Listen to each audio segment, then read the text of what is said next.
Hello friends, welcome to my channel. आज मी तुम्हाला दाखवणार आहे सुक्या गोड शेवया बनवण्याची रेसिपी कुठेही स्किप न करता पूर्ण रेसिपी नक्की बघा।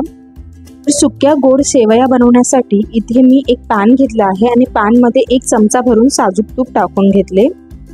तूप मेल्ट झाल्यानंतर त्यामध्ये मी बारीक चिरलेले काजू आणि बारीक चिरलेले बदाम टाकून घेतले। आता इथे तुम्हाला ड्रायफ्रुट्स तुमच्या आवडीनुसार वापरायचे आहेत। गॅसची फ्लेम स्लो ठेवून 1 मिनिट हे काजू बदाम मी तुपामध्ये छान फ्राय करून घेतले। त्यानंतर मी ह्याला एका प्लेटमध्ये काढून घेतले। आता सेम पॅन मध्ये मी 1.5 चमचे तूप टाकून घेतले। तूप छान मेल्ट झाले की मी ह्याच्यामध्ये सेवयांना रोस्ट करून घेतले। इथे मी 1 वाटी ब्राऊन कलरच्या सेवया घेतल्या होत्या। सेवयांना छान मी तोडून घेतलं, म्हणजेच मला सेवया परतताना काही प्रॉब्लेम होणार नाही। तर 2 प्रकारच्या सेवया असतात, एक व्हाईट कलरच्या असतात आणि एक ब्राऊन कलरच्या असतात।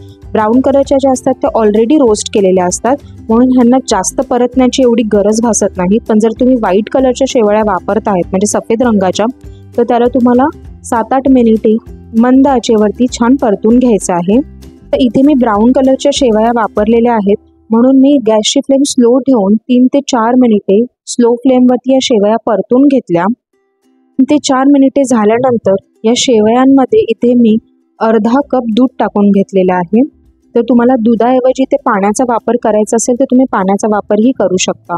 अर्धा कप दूध मी व्यवस्थितपणे शेवयांमध्ये मिक्स करून घेतलं आणि पुढचे 2 मिनिटे मी ह्या शेवया अशाच परतून घेतल्या स्लो फ्लेमवरती। शेवयांमधलं पूर्ण दूध नाहीसं झाल्यावर मी पुन्हा ह्याच्यामध्ये अर्धा कप दूध टाकून घेतलं आणि स्लो फ्लेमवरती 2 ते 3 मिनिटं ह्या सेवया अशाच परतून घेतल्या।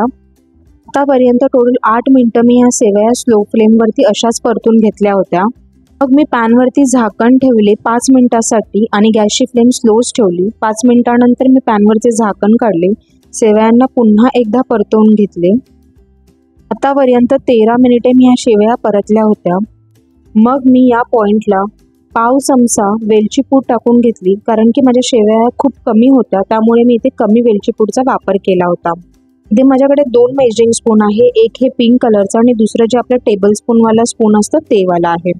माझ्या पिंकवाल्या मेजरिंग स्पूनने इथे मी 2 चमचे साखर या शेवयांमध्ये टाकून घेतली होती। सर्वात लास्टला आपल्याला साखरेचा वापर करायचा आहे, पण जर का तुम्ही इथे टेबल स्पूनचा वापर करत आहात तर तिकडे तुम्हाला 4 चमचे टेबल स्पूनचा वापर करायचा आहे।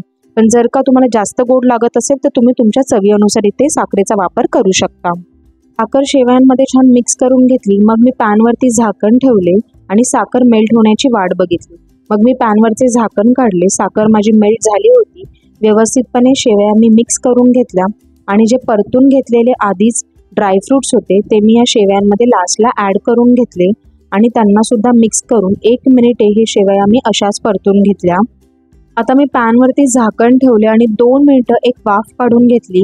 2 मिनिटांनंतर मी गॅसवरचे झाकण काढले, शेवयांना पुन्हा एकदा परतवून घेतले। ही सर्व प्रोसेस मी इथे स्लो फ्लेमवरती केली होती। त्यानंतर गरमागरम शेवया मी इथे सर्व केलेल्या आहेत।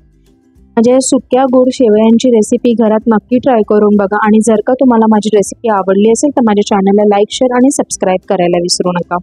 थँक्यू।